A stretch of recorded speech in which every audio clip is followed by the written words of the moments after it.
अस्सलाम वालेकुम। Team 10 up और वकास ज़का की तरफ से ये इस कोर्स का लेक्चर 6 है। लेक्चर 6 में हम इंडिकेटर बेस्ड ट्रेडिंग को कवर करेंगे, जिसमें हम मुख्तलिफ इंडिकेटर्स का यूज़ समझेंगे कि इनको कैसे यूज़ करना है ट्रेडिंग के लिए। तो आपने पेन पेपर पेंसिल अपने पास रखनी है ताकि आप इंपॉर्टेंट पॉइंट्स को नोट डाउन कर सको।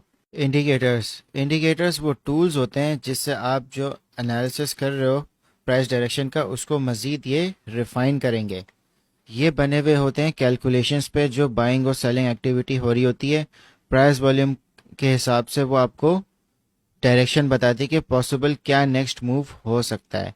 हर इंडिकेटर का अलग इस्तेमाल होता है क्योंकि उस पर डिफरेंट कैलकुलेशंस पे वो इंडिकेटर्स बने हुए होते हैं। इंडिकेटर्स को यूज़ करने के लिए आप ट्रेडिंग व्यू पे गए और आपको यहाँ पे इंडिकेटर्स का पैनल मिल रहा होगा। आपने इस पर क्लिक कर दिया तो आपको यहाँ पे मुख्तलिफ ऑप्शंस मिल जाएंगे। टेक्निकल्स पे जाएंगे और इंडिकेटर्स पे, तो आपके पास ये सारे बिल्ट इन ट्रेडिंग व्यू के इंडिकेटर्स हैं। फ्री वर्जन पे आप एक टाइम पे 3 इंडिकेटर्स यूज़ कर सकते हो। और जैसा कि आप देख सकते हो, अगर आप स्ट्रैटेजीज पे जाओगे तो आपके पास ये बिल्ट इन ट्रेडिंग व्यू की स्ट्रैटेजीज आ जाएंगी। वॉल्यूम प्रोफाइल की भी आपको मुख्तलिफ वॉल्यूम के ऑप्शंस मिल जाएंगे। ऑटो पे आपको और पैटर्न्स के ऑप्शंस मिल जाएंगे। आपको कैंडलस्टिक पैटर्न्स पर जाएंगे तो आपको मुख्तलिफ कैंडलस्टिक पैटर्न्स मिल जाएंगे। यहाँ पे फाइनेंशियल्स पर जाएंगे, ये स्टॉक्स के लिए होते हैं। क्रिप्टो में आपको ये ऑप्शंस नहीं मिलेंगे क्योंकि कंपनी बेस्ड इंफॉर्मेशन होती है जो सिर्फ स्टॉक्स की होती है। कम्युनिटी स्क्रिप्ट्स में जाएंगे तो आपके पास पब्लिक इंडिकेटर्स मिल जाएंगे क्योंकि ये सारे जो इंडिकेटर्स होते हैं ये स्क्रिप्ट्स पे बनते हैं जहाँ पे इनकी कैलकुलेशंस सेट हुई भी होती हैं। माई स्क्रिप्ट्स में जाएंगे तो आप अपने जो भी आपने स्क्रिप्ट खुद की बनाई होगी या आप कहीं से डाउनलोड करेंगे तो आपके सारी वो स्क्रिप्ट्स यहाँ पे आएंगी। तो दोस्तों, वन बाय वन हम मुख्तलिफ इंडिकेटर्स को बहुत डिटेल में कवर करेंगे और उन पर मैं आपको क्लियरली बताऊंगा कि आपने किस तरह उन पर ट्रेडिंग करनी है और उससे जो आपका एनालिसिस है वो और ज़्यादा रिफाइन होगा। तो दोस्तों, सबसे पहला इंडिकेटर RSI, इसका मतलब है रिलेटिव स्ट्रेंथ इंडेक्स। ये सिंपली प्राइस एक्शन की जो स्पीड होती है उसको मेजर करता है। RSI की वैल्यूज 0 to 100 होती हैं। RSI आपको ये बता सकता है कि किसी भी चीज़ क्या वो ओवरबॉट टेरिटरी में, यानी कि लोगों ने बहुत ज़्यादा उसको ख़रीद लिया है और वहाँ से वो प्रॉफिट में उसको सेल कर सकते हैं, या ओवरसोल्ड है। इसका मतलब ये कि क्या उसका प्राइस इतना नीचे आ गया है कि ज़्यादा से ज़्यादा लोगों ने अब सेलिंग कर ली है तो आप वहाँ से बाइंग कर सकते हो। ये दो रीजन्स मैं आपको बताऊंगा चार्ट्स पे। तो अगर सडन प्राइस मूवमेंट होगा तो सडन मूवमेंट आपको RSI में भी नजर आएगा, और अगर स्लो प्राइस मूवमेंट होगा तो आपको वही स्लो मूवमेंट आपको RSI में नजर आएगा। RSI आपको आइडिया देगा कि नेक्स्ट क्या प्राइस एक्शन या मूवमेंट हो सकती है। दोस्तों, आप गए इंडिकेटर्स पे और आपने लिखा RSI, तो रिलेटिव स्ट्रेंथ इंडेक्स आपके पास आ रहा होगा। आपने इस पर क्लिक कर दिया। जब आप इस पर क्लिक करोगे तो आपके पास ये RSI का पूरा पैनल आ जाएगा। तो दोस्तों, सबसे पहले हम इसकी सेटिंग्स करते हैं। आपने सेटिंग्स पे क्लिक किया, आप गए स्टाइल में और आपने RSI बेस्ड MA, इसको आप डीसेलेक्ट कर दें। MA को हम बाद में कवर करेंगे। और उसके बाद आपने RSI मिडिल बैंड को भी डीसेलेक्ट कर दिया। डीसेलेक्ट करने के बाद आपने फिर ओके पे क्लिक कर दिया। तो दोस्तों, जैसा कि आप देख सकते हो कि मैंने ओवरबॉट और ओवरसोल्ड रीजन्स को मार्क कर दिया है। इनकी जो वैल्यूज़ होती हैं वो 30 और 70 होती हैं। यानी जब भी RSI 30 या उससे नीचे जाएगा तो वो इसकी ओवरसोल्ड टेरिटरी है, यहाँ पे आप अपनी बाइंग कर सकते हो। और जब भी RSI 70 से ऊपर जाएगा तो वो ओवरबॉट रीजन में आ जाएगा, यानी कि लोगों ने बहुत ज़्यादा खरीद लिया है और आप यहाँ पे अपना प्रॉफिट सिक्योर कर सकते हो। मगर दोस्तों, ये जो बात है ये 90% गलत है और 10% ठीक है। अब मैं आपको चार्ट्स पे बताता हूँ। तो दोस्तों, जैसा कि आप देख सकते हो कि जो प्राइस एक्शन हुआ है और आप RSI को अगर कंपेयर करो तो यहाँ पे RSI ओवरसोल्ड रीजन पे था, फिर उसके बाद प्राइस ऊपर गई, फिर ये ओवरबॉट टेरिटरी में आ गया, फिर उसके बाद प्राइस डिक्रीज हुई तो आरएसआई वीक होना शुरू हो गया और नीचे गिरना शुरू हो गया, फिर दोबारा प्राइस ऊपर गई तो ये ओवरबॉट में आ गया, फिर उसके बाद डंप आया और ये प्राइस नीचे गिरे यहाँ तक और ये ओवरसोल्ड टेरिटरी में आ गया, और फिर उसके बाद प्राइस वापस ऊपर गई तो ये फिर से वापस ओवरबॉट टेरिटरी में आ गया। मगर आप एक चीज़ नोट करो कि जो प्राइस एक्शन है वो जब इस पॉइंट पे घिरा था उसके बाद ये ओवरसोल्ड रीजन में आ गया था, और अगर आप इसको कंपेयर करो प्रीवियस ओवरसोल्ड रीजन से तो ये फिर भी ज़्यादा है। तो जो आरएसआई की ये वैल्यूज़ हैं 70 और 30 ये आपको सही से नहीं बताती, और इसका सोल्यूशन मैं आपको बताता हूँ। आपको सबसे पहले ये समझना है कि आरएसआई है क्या। इस वजह से ये जो ओवरबॉट और ओवरसोल्ड है इसमें आप कंफ्यूज हो सकते हो। जब भी कोई सडन प्राइस मूवमेंट होगी तो उसी तरह सडन मूवमेंट आपको आरएसआई में नज़र आएगा, मगर प्राइस एक्शन और जो ट्रेंड है उसमें आपको एक डिफरेंस नज़र आ रहा होगा आरएसआई की वैल्यूज़ में। अब जैसा कि हमने पढ़ा है कि 3 टाइप्स की ट्रेंड्स होते हैं, up trend, down trend, sideways. ये आपको ओवरबॉट रीजन्स में भी मिल सकते हैं और ओवरसोल्ड रीजन्स में भी मिल सकते हैं। आरएसआई का मेन मकसद सिर्फ आपको ये बताना चाहिए कि क्या बुलिश मार्केट चल रही है क्या बेरिश मार्केट चल रही है। आपने जाना है सेटिंग्स में जाएंगे और स्टाइल पे आरएसआई अपर बैंड की वैल्यू आपने रखनी है 60 और आरएसआई लोअर बैंड की वैल्यू आपने रखनी है 40। इसका लॉजिक मैं आपको अभी समझाता हूँ। और आरएसआई बैकग्राउंड फिल को आप येलो कर दें या जो आपको कलर इजीली आपके लिए आइडेंटिफाइबल हो। तो दोस्तों सबसे पहले हम यहाँ पे एरियाज सेट करते हैं। तो दोस्तों जैसा कि आप देख सकते हो कि मैंने तीनों एरियाज को डिफाइन कर दिया है। जो आपका कलरफुल एरिया है वो आपका साइडवेज एरिया है, और कलरफुल एरिया से जो नीचे वाला एरिया है वो आपका बेरिश एरिया है, और कलरफुल एरिया से जो ऊपर वाले एरिया है वो आपका बुलिश एरियाज है। यानी कि 60 टू 40 के दरमियान आपका साइडवेज एरिया है। तो आपने आरएसआई को देखते हुए आप प्राइस एक्शन को आप जज कर सकते हो कि आप किस ट्रेंड में आप इस वक्त हो। तो दोस्तों जैसा कि आप देख सकते हो कि अभी हम डे चार्ट पे हैं। मैं आपको अब बताता हूँ कि जो हमने अभी ये वैल्यू सेट किए हैं उससे आप किस तरह ये एरियाज को आप आइडेंटिफाई कर सकते हो। जैसा कि आप देख सकते हो कि यहाँ पे मैंने एक लाइन ड्रॉ कर दी और बिटकॉइन जो है वो अपनी बुलिश एरिया में आ गया, और आप देख सकते हो कि कितना ज़बरदस्त तरीके से यहाँ पे एक रैली आई ऊपर की तरफ इसकी, और ये मज़ीद जब तक इस एरिया में ये ऊपर रहा है तो आप देख सकते हो कि कितना इसका प्राइस ऊपर गया है, और जैसे ही ये इस एरिया से नीचे गिरा तो आपको यहाँ पे एक साइडवेज मूवमेंट आपको यहाँ पे मिल गई। फिर दोबारा इसने वापस अपना बुलिश एरिया को रिक्लेम कर लिया यहाँ पे। मगर दोस्तों जैसा कि आप देख सकते हो कि ये बेरिश एरिया में आरएसआई इसकी वैल्यूज आ गई है, तो आप देखोगे किस तरह प्राइस एक्शन नीचे की तरफ गया है। तो हमें यही चीज़ें आइडेंटिफाई करनी है कि किस एरिया में करंटली हमारा प्राइस एक्शन है, ताकि आप प्रेडिक्ट कर सकते हो कि आगे का प्राइस एक्शन क्या होगा। तो इसलिए ये एरियाज को आइडेंटिफाई करना बहुत ज़रूरी है और ये चीज़ें आपको इंडिकेटर्स बताएगी। तो दोस्तों ट्रेड आपने हमेशा सपोर्ट और रेजिस्टेंस के साथ आपने करनी है। जैसा कि आप देख सकते हो कि इस पॉइंट पे बुलिश एरिया में आरएसआई आ गया है, और जो सपोर्ट और रेजिस्टेंस बन रही है यहाँ पे इसकी सपोर्ट बन रही है। जैसा कि आप देख सकते हो कि यहाँ पे इसकी सपोर्ट बन रही है और यहाँ पे इसकी रेजिस्टेंस है। तो आप सपोर्ट पे अपना स्टॉप लॉस लगा सकते हो, और जैसे ही आरएसआई आपका बुलिश एरिया में आया आपने वहाँ पे लॉन्ग की पोजीशन एंटर कर ली या आपने स्पॉट पे बाइंग कर ली, और आप देख सकते हो कि रिस्क टू रिवॉर्ड रेशियो आपका किस तरह बन रहा है। 41.69% आपका रिटर्न है और 15.53% इन केस आपका स्टॉप लॉस हिट हो गया। आपने एग्जिट हमेशा इस तरह करना है कि आरएसआई को ऑब्जर्व करना है, और रेकमेंडेड आपका एग्जिट हो सकता है 80 टू 90 वैल्यू पे। तो आप इस तरह अपनी ट्रेड को ओपन करके,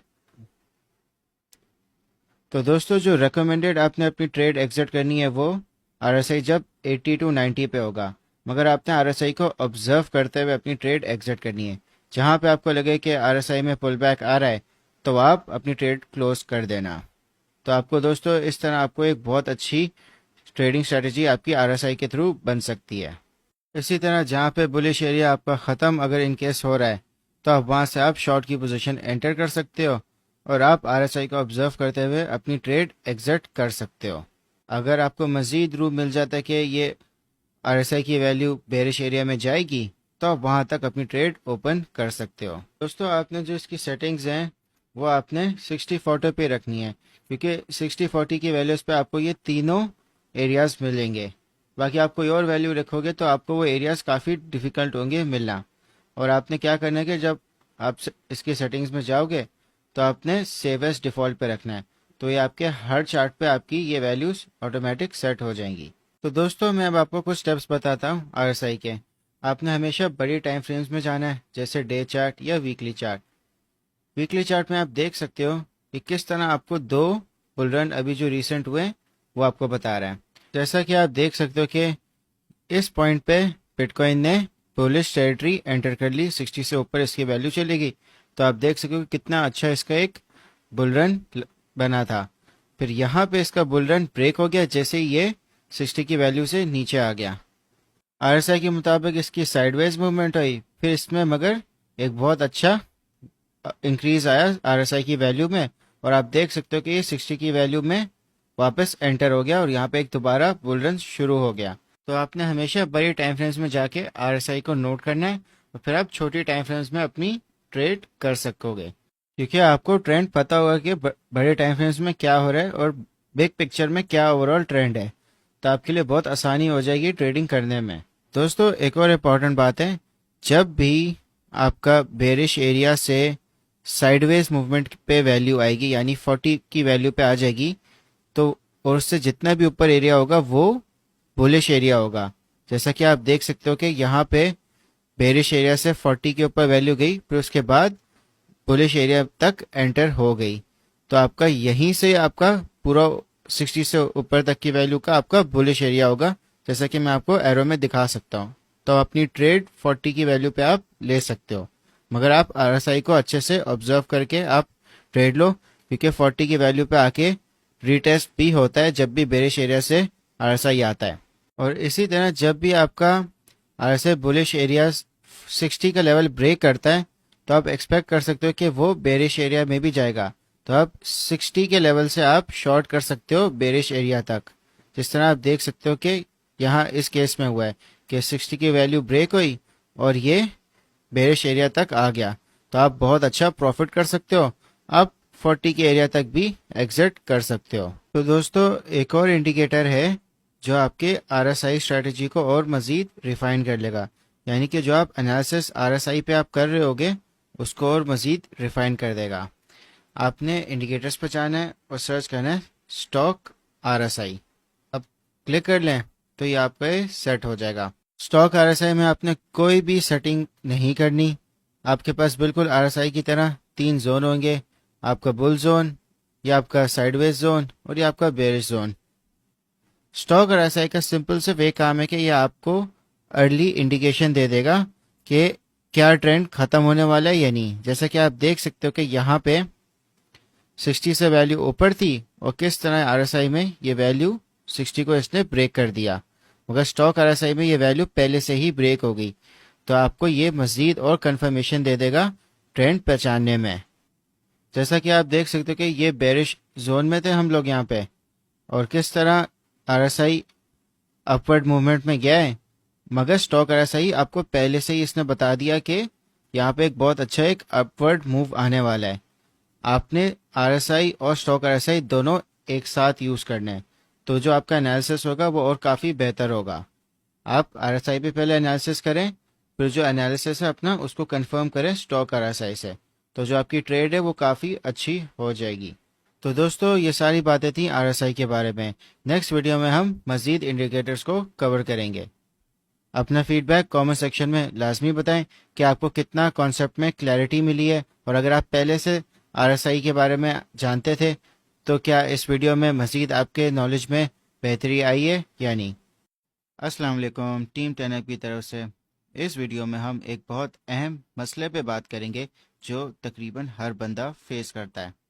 अहम मसला ये है कि जब भी आप ट्रेड करते हो तो आप स्टॉप लॉस या एसएल और टेक प्रॉफिट या टीपी सेट करते हो। ये दोनों बहुत इंपॉर्टेंट पार्ट हैं रिस्क मैनेजमेंट के। तो जो आपका टीपी होता है वो तो हिट होता है, मगर आपके स्टॉप लॉस हिट होने के बाद दोस्तों आप अकेले नहीं हो, ये हर ट्रेडर के साथ ये इश्यू होता है कि उनकी प्रिडिक्शन ठीक होती है, उनका जो टारगेट होता है वो बिल्कुल ठीक होता है, मगर स्टॉप लॉस हिट करने के बाद तो हम इस अहम मसले का सोल्यूशन आपको बताते हैं। दोस्तों ट्रेडिंग व्यू पे आपने इंडिकेटर्स पे क्लिक करना है। इंडिकेटर्स पे क्लिक करने के बाद आपने सर्च करना है ATR, एवरेज ट्रू रेंज। जो आपके पास सबसे पहला ऑप्शन आएगा आपने उसको सिलेक्ट करना है, इस पे आप क्लिक करेंगे। तो दोस्तों क्लिक करने के बाद आपके पास आपके चार्ट पे average true range indicator on हो जाएगा। एवरेज टू रेंज इंडिकेटर का सिंपल यूज़ ये है कि ये आपको बता देता है कि जो ये कैंडल्स फॉर्म हुई हैं इनकी क्या वॉलेटिलिटी है, यानी क्या उतार चढ़ाव इनमें एवरेज हो रहा है। तो ये आपको इनकी एक एग्जैक्ट मूवमेंट बता देगा कि कितनी ज़्यादा हाई जा सकती है और कितनी ज़्यादा लो जा सकती है। तो इस तरह आप अपने जो स्टॉप लॉस है और बेहतर सेट कर सकोगे। दोस्तों इसको यूज़ इस तरह करना है कि अगर आपने लॉन्ग की पोजीशन ली है तो जो आपका स्टॉप लॉस होगा, क्योंकि आप एनालिसिस करके प्राइस एक्शन देख के बहुत सारी मुख्तलिफ चीज़ों को देखते हुए आप अपनी लॉन्ग की पोजीशन लोगे और उसका स्टॉप लॉस सेट करोगे।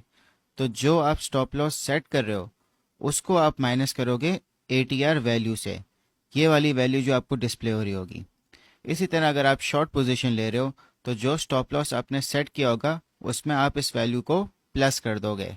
तो इस तरह जो आपका स्टॉप लॉस होगा वो बहुत अच्छी तरह सेट होगा। और अगर आप चाहते हो कि आप कैलकुलेशन ना करो तो आप इंडिकेटर्स पे वापस गए और आपने सर्च किया एवरेज ट्रू रेंज, और जो आपके पास एच पॉटर वाला इंडिकेटर आ रहा होगा average true range trailing stops coloured H Potter, इस पे आप क्लिक करें तो आपके पास एक ऑटोमेटिक प्राइसिंग आ जाएगी कहाँ आपने अपना स्टॉप लॉस रखना है।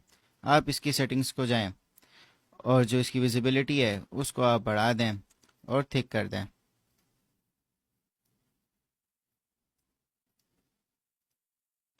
इससे आपको पता चल जाएगा कि कहाँ आपने एग्जैक्टली अपना स्टॉप लॉस रखना है, ताकि आपका अगर कोई भी टारगेट हो उससे पहले आपका स्टॉप लॉस ना हिट हो। जो रेड लाइन है वो आपको बताती है कि अगर आपने शॉर्ट पोजीशन ली हुई है तो यहाँ पे आपका स्टॉप लॉस होना चाहिए। आप इस लाइन से थोड़ा ऊपर रखना अपना स्टॉप लॉस। और जो ग्रीन लाइन है वो आपको आपका लॉन्ग की पोजीशन का स्टॉप लॉस बताती है। तो इसी तरह आप इस लाइन से थोड़ा सा बिलो रखेंगे। मैं उम्मीद करता हूँ कि इस इंडिकेटर के थ्रू आपकी जो ट्रेडिंग है अब काफ़ी बेहतर हो जाएगी।